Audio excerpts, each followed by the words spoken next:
और काजल बात कर रही थी देवकीनंदन ठाकुर से, जो 7 दिनों की यात्रा रामकथा के जरिए सनातनियों में एक तरह से अलग जगाने की कोशिश कर रहे हैं, एकजुट करने की बात कर रहे हैं। काजल, आपने तमाम मुद्दों पर बातचीत की और सीधे सीधे देवकीनंदन ठाकुर का यही कहना है, जैसा सीएम योगी भी कह रहे हैं कि बटेंगे तो कटेंगे, साथ में रहना होगा हिंदुओं को।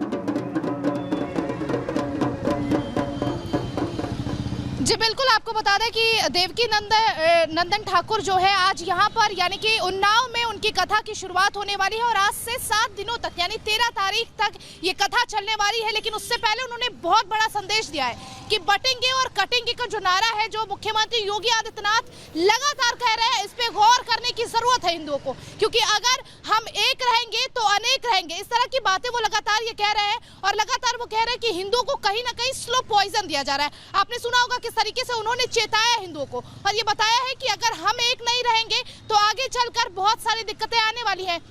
वही हमने कई सारे सवाल भी किए हैं। उन्होंने वक्फ बोर्ड को लेकर भी जिस तरीके से मुहिम चलाया है, वक्फ बोर्ड को लेकर कि जब वक्फ बोर्ड है तो सनातन बोर्ड आखिर क्यों नहीं है। इस पर भी उन्होंने कहा कि जब पाकिस्तान बन गया था तो उसके बाद वक्फ बोर्ड की जरूरत ही नहीं थी और अगर ये वक्फ बोर्ड बन गया है तो अब सनातन बोर्ड की भी जरूरत है और ऐसे में हिंदुओं को एक साथ आने की बेहद जरूरत है। बिल्कुल काजल, आपसे आगे भी अपडेट लेंगे। जानकारी देने के लिए बहुत बहुत धन्यवाद। तो सबसे अहम ये एक तरह से चाहे बाबा बागेश्वर हो, देवकीनंदन ठाकुर हो, वो एक ही बात कह रहे हैं कि अब हिंदुओं को, सनातनियों को जागना होगा और एकजुट होना होगा। जो बात योगी आदित्यनाथ कह रहे हैं वही बात आज अनुराग ठाकुर कहते हुए भी नजर आए कि जब जब हिंदू बटा है तब तब कटा है। सुनिए क्या कहा। झारखंड में जहां कांग्रेस की सरकार झारखंड मुक्ति मोर्चा के साथ है, वहां डेमोग्राफी ने तेजी के साथ बदली है कि जो अपने आप में बहुत बड़ा प्रश्न खड़ा कर रही है।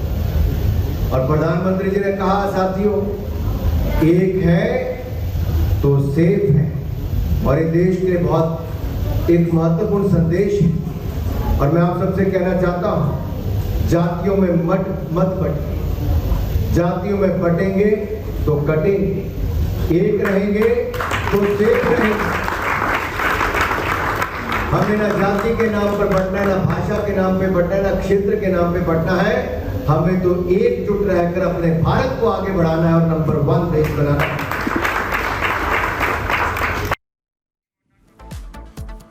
तो बिल्कुल आपने लगातार अनुराग ठाकुर को सुना और बाबा बागेश्वर भी इसी तरीके की हुंकार भरते हुए नजर आ रहे हैं।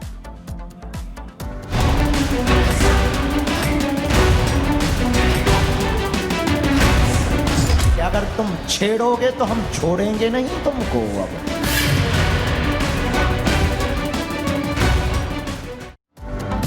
तो सीएम योगी आदित्यनाथ के नारे की गूंज पूरे देश में सुनाई दे रही है और बाबा बागेश्वर ने भी अब हिंदू जागरण की हुंकार वो भरते हुए नजर आए हैं और सभी को ये संदेश दिया है कि धर्म जाति से ऊपर उठकर अब हमें एक होना होगा। ये तमाम बड़ी बातें कही हैं और क्या कुछ कहा है आपको सुनाते हैं।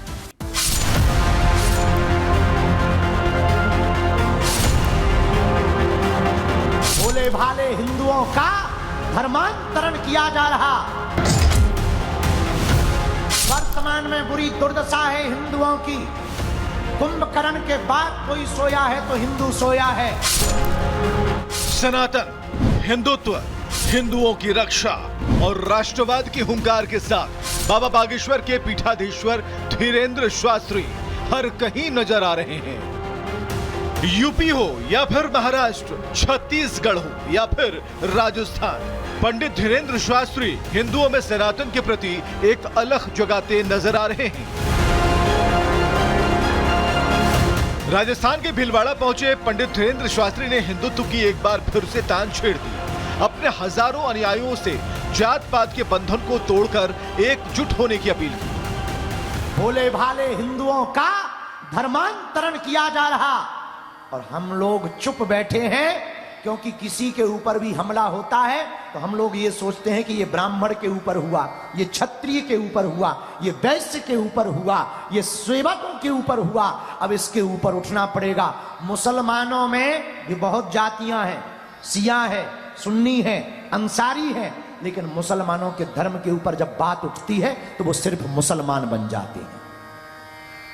उसी प्रकार हम लोगों में जातियों को रहने दो। अब घर से बाहर निकलकर हम लोगों को हिंदू होने पर गर्व करना पड़ेगा। बाबा बागेश्वर ने हिंदुओं की दुर्दशा पर सवाल उठाया और उनकी इस हालात का जिम्मेदार हिंदुओं की कुंभकर्णी नींद को बताया। वर्तमान में बुरी दुर्दशा है हिंदुओं की। कुंभकर्ण के बाद कोई सोया है तो हिंदू सोया है। कथा से केवल हिंदू हिंदू कहने से और तिलक लगाने से हिंदू राष्ट्र नहीं बचना है। राजस्थान वीरों की भूमि है, महाराणा प्रताप की भूमि है। अब राजस्थान के लोगों को भी घर से बाहर निकलना पड़ेगा और होने वाली सनातन हिंदू एकता पद यात्रा को हम जहां हैं वहीं से सफल बनाना पड़ेगा। तब इनको पता लगेगा हम भी किसी से कम नहीं। बाबा बागेश्वर ने करोड़ों हिंदुओं से खुद की रक्षा के लिए घर से निकलने का आह्वान किया। बताया कि भारत पर विपदा भारी है, अब करो या मरो की बारी है। मेरे प्रियजनों, ना हमें सनातन का बब्बर शेर बनना है, हमें सनातन का एक सिपाही बनना है। हम चाहते हैं तुम्हारी रामायण को कोई ना जलाए, तुम्हारे चंदन पर कोई मजाक ना बनाए, तुम्हारी बहन और बेटी किसी जगह पढ़ने जाए तो निर्दयी और अत्याचारी उसको हवस की निगाह से ना देखें, तुम्हारे ऊपर कोई उंगली ना उठाए। उसके लिए तुम्हें भी कुछ करना पड़ेगा, हमारी पर जिम्मेदारी नहीं है। अब करो या मरो की बारी है, क्योंकि भारत पर संकट भारी है। देश के अलग अलग हिस्सों के साथ बांग्लादेश और कनाडा में हो रहे हमलों पर भी बाबा ने खुलकर अपना मत रखा। बताया कि सनातन का झंडा बुलंद करने के पीछे उनकी क्या मंशा है। तुमसे ही राम के होने के सबूत मांगे गए और तुम चुप रहे। तुम्हारे कृष्ण जहां अवतरण लिए वहां तुम्हारा मंदिर नहीं बनने दे रहे और तुम चुप हो। तुम्हारे ही देश में रामचरितमानस को सरेआम जलाया, जिसे तुम्हारे पूर्वजों ने मस्तक पर लगाया था, और तुम चुप हो। पालघर में संतों को पत्थर कर करके मारा और तुम चुप हो। तुम्हारे ही राजस्थान में कन्हैया लाल नाम के दर्जी को छुरा भोंक करके मारा और तुम चुप हो। तुम्हारे मंदिरों को वो तोड़ते हो, तुम चुप हो। हमसे कहते हो कि तुम हिंदू मुसलमान मत करो। हम हिंदू मुसलमान नहीं करते हैं, हम तो सिर्फ हिंदू हिंदू करते हैं। हर मुद्दों पर मुखरता के साथ अपनी बात रखने वाले पंडित धीरेन्द्र शास्त्री ने नेम प्लेट पर सवाल उठाने वालों पर सवाल पूछा है और अपना जवाब भी सुना दिया। प्रयागराज के कुंभ में गैर सनातनियों की दुकानें नहीं लगनी चाहिए। हमने कहा भाई साहब हमने क्या गलत कह दिया, मक्का मदीना में हमारे हिंदुओं की दुकानें वो लगवा दें। इतना ही भाईचारा बनाना है।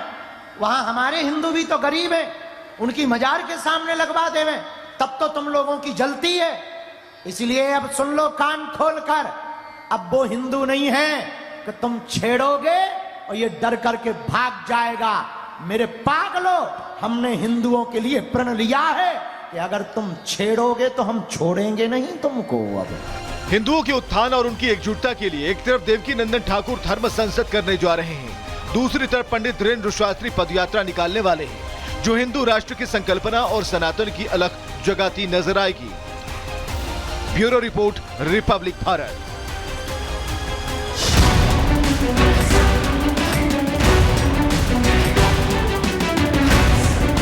अगर तुम छेड़ोगे तो हम छोड़ेंगे नहीं तुमको। अब